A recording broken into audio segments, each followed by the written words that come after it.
Hi viewers, நம்ம விவர்ஸ்க்கு இன்னைக்குள்ள பயனுள்ள வீடியோ என்னன்னு பார்த்தீங்கன்னா, நம்ம நிற்கிறது, நடக்கிறது, ஓடுறது எல்லாத்துக்குமே உதவுற நம்ம உடலில் ஒரு அஸ்திவாரமாக இருக்கிற எலும்பை பற்றியும் அந்த எலும்பை பலப்படுத்தக்கூடிய உணவுகளை பற்றி தாங்க இன்றைக்கி நம்ம பார்க்க போகிறோம். வாங்க வீடியோக்குள்ளே போகலாம். எலும்புகள் தாங்க ஒவ்வொரு மனிதனுக்குமே பலத்தை கொடுக்குது. நமது உடலில் உள்ள தசைகள் மற்றும் உறுப்புகளை பாதுகாப்பதில் இந்த எலும்புகள் தாங்க ரொம்ப முக்கிய பங்கு வகிக்குது. நம்ம எலும்புகள் எந்த அளவு உறுதியாக இருக்கோ அதை வச்சு தாங்க நம்ம உடலோட ஆரோக்கியத்தை சொல்ல முடியும். பொதுவாக 40 வயசுக்கு மேலே போயிட்டாலே நம்ம எலும்புகள் பலவீனம் அடைய ஆரம்பிக்குதுங்க.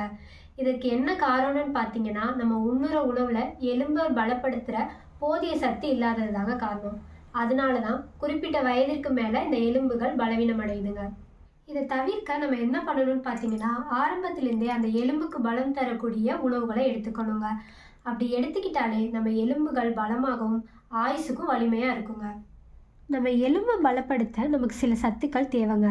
அது என்னென்னு பார்த்தீங்கன்னா, calcium, vitamin D, magnesium, phosphorus மற்றும் போரான். இது எல்லாமே நம்ம எலும்பை பலப்படுத்த தேவையான சத்துக்களுங்க. இந்த சத்துக்கள்லாம் நிறைந்த உணவுகள்லாம் என்னென்னு பார்க்கலாங்க. ஃபஸ்ட்டு நம்ம பார்க்க போகிறது பால் மற்றும் பால் சார்ந்த பொருட்கள்.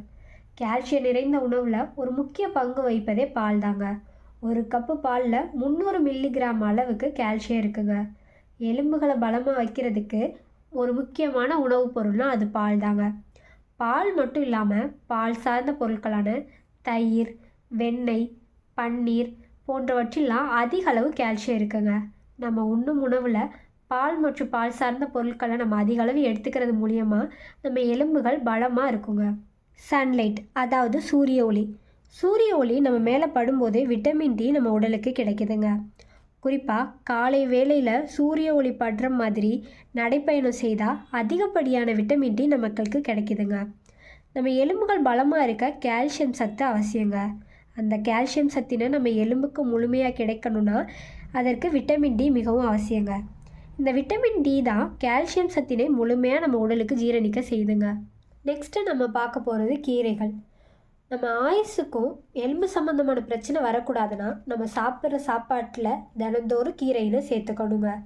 அனைத்து விதமான கீரையுமே அதிகப்படியான கால்சியம் சத்து இருக்குங்க.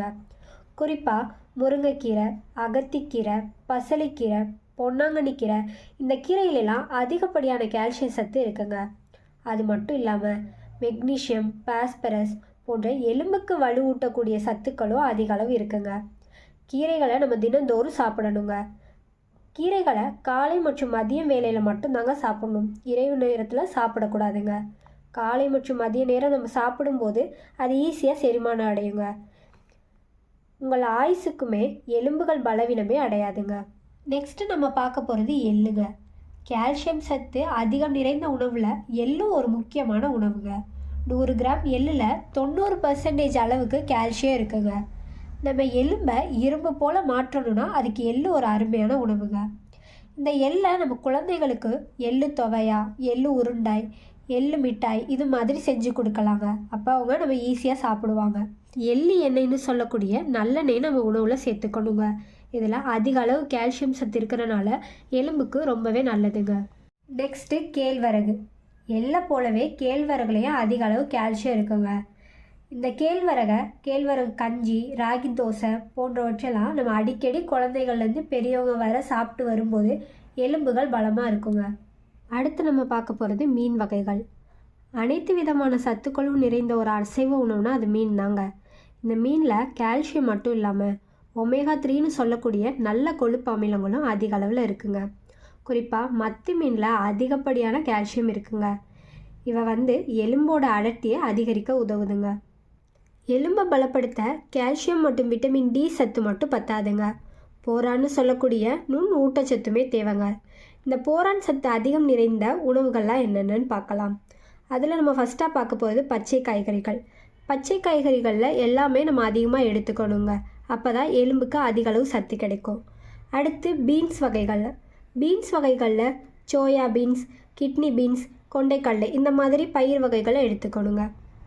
அடுத்து உருளைக்கிழங்கு, ஆப்பிள், ஆரஞ்சு, நவதானியங்களில் எல்லாத்துலேயுமே போரான் சத்து அதிக அளவு இருக்குங்க. இவை எலும்பு மஜ்ஜைகளுக்கு ஒரு சிறந்த ஊட்டச்சத்தாக இருக்குங்க. நெக்ஸ்ட்டு நட்ஸ் வகைகள். நம்ம எலும்புகளை வலுவாக வச்சுக்க முந்திரி, பாதாம், பிஸ்தா போன்ற நட்ஸ் எல்லாம் அதிக அளவு எடுத்துக்கணுங்க. இதில் கால்சியம் மட்டும் இல்லாமல் மெக்னீஷியம், பாஸ்பரஸ், மேங்கனீஸ் போன்ற தாது பொருட்களும் அதிக அளவு இருக்குங்க. இது எலும்புகளை அதிக அளவு பலப்படுத்துதுங்க. பெரியவங்களுக்கு, அதாவது வயதானவங்களுக்கு அடிக்கடி இது உணவில் சேர்த்துக்கணுங்க. அப்போ தாங்க எலும்புகள் பலமானதாகவும் உறுதியானதாகவும் இருக்கும். ஆயுசுக்கும் எந்த ஒரு எலும்பு சம்பந்தமான பிரச்சனையும் வராதுங்க. அடுத்து நம்ம பார்க்க போகிறது காய்கறிகள். காய்கறிகளில் ப்ரொக்கோலி, முட்டைக்கோஸ், காலிஃப்ளவர், பீட்ரூட், வெண்டைக்காய் போன்ற காய்கறிகள்லாம் நம்ம அடிக்கடி உணவில் சேர்த்துக்கிட்டு வந்தோன்னா எலும்பு மற்றும் பற்கள் மிகவும் நல்லதுங்க. ஆரம்பம் முதலே குழந்தைங்களுக்கும் பெரியவங்களுக்கும் இந்த காய்கறிகளை உணவில் சேர்த்துக்கிறது மூலியமாக நம்மளுக்கு எலும்பு சம்மந்தமான எந்த பிரச்சனையுமே வராதுங்க. அடுத்து பழ வகைகள். நம்ம எலும்புகளை பாதுகாப்பாக வைக்கிறதுக்கு அதிக அளவு பழ வகைகளை எடுத்துக்கணுங்க. அதிலும் ஆரஞ்சு, கொய்யா, ஆப்பிள், ஸ்ட்ராபெரி, வாழைப்பழம், பேரிச்சம்பழம் இந்த பழ வகைகள்லாம் நம்ம டெய்லியுமே நம்ம சாப்பாட்டில் எடுத்துக்கணுங்க. இவை எலும்புகளை வலுவாக வைக்கிறதோட நம்ம உடலை ஆரோக்கியமாகவும் வைக்குதுங்க. குறிப்பாக 100 மில்லிகிராம் அளவு அத்திப்பழத்தில் 26 மில்லிகிராம் அளவு கால்சியம் இருக்குங்க. ஸோ பழ வகைகளை நம்ம அதிக அளவு எடுத்துக்கிறது மூலியமாக நம்ம எலும்புகளை பலப்படுத்த முடியுங்க. அடுத்து உளுந்து. 100 மில்லிகிராம் கருப்பு உளுந்தில் 13 மில்லிகிராம் அளவு கால்சியம் இருக்குங்க. எலும்பை பலப்படுத்த உளுந்து நம்ம அடிக்கடி உணவில் சேர்த்துக்கணுங்க. இப்போலாம் 40 வயதை கடந்துட்டாலே எலும்பு தேய்மானம் ஏற்பட ஆரம்பிக்குதுங்க. அதுக்கு தான் ஆட்டுக்கால் சூப்பு, நண்டு சூப்பு இதெல்லாம் நம்ம அடிக்கடி சாப்பிட்றது மூலியமாக நம்ம எலும்புக்கு அதிக அளவு சக்தினை கொடுக்க முடியுங்க. நெக்ஸ்ட்டு முட்டை. முட்டையில் அதிகப்படியான கால்சியம் சத்து இருக்குங்க. கால்சியம் மட்டும் இல்லாமல் புரதமும் அதிக அளவு இருக்குங்க. இது எலும்பில் திடகாத்திரமாக வைக்கிறதுக்கு உதவுதுங்க. குழந்தைகள் முதல் பெரியவர்கள் வர நம்ம அதிக அளவு உணவில் சேர்த்துக்க வேண்டிய ஒரு அற்புதமான உணவுனா அது முட்டை தாங்க. அடுத்து சோயா பீன்ஸ்னு சொல்லக்கூடிய மீன் மேக்கர். இதில் அதிகப்படியான கால்சியம் சத்து நிறைந்திருக்கிறனால வாரத்துக்கு 2 முறையாவது நம்ம உணவில் சேர்த்துக்கணுங்க. அப்போ தான் எலும்புகள் பலமாக இருக்குங்க. நம்ம அன்றாட வாழ்க்கையில் நம்ம சுறுசுறுப்பாக இருக்கவும் நம்ம வலிமையாக இருக்கிறதுக்கும் உதவுற எலும்புகளை பலப்படுத்தும் உணவுகளாக என்னன்றதை இந்த வீடியோவில் நம்ம பார்த்தோம். இந்த வீடியோ பிடிச்சா லைக் பண்ணி, கமெண்ட் பண்ணி, சப்ஸ்கிரைப் பண்ணி சப்போர்ட் பண்ணுங்கள். மேலும் பயனுள்ள வீடியோலாம் நாங்கள் அப்லோட் பண்ணுறோம்.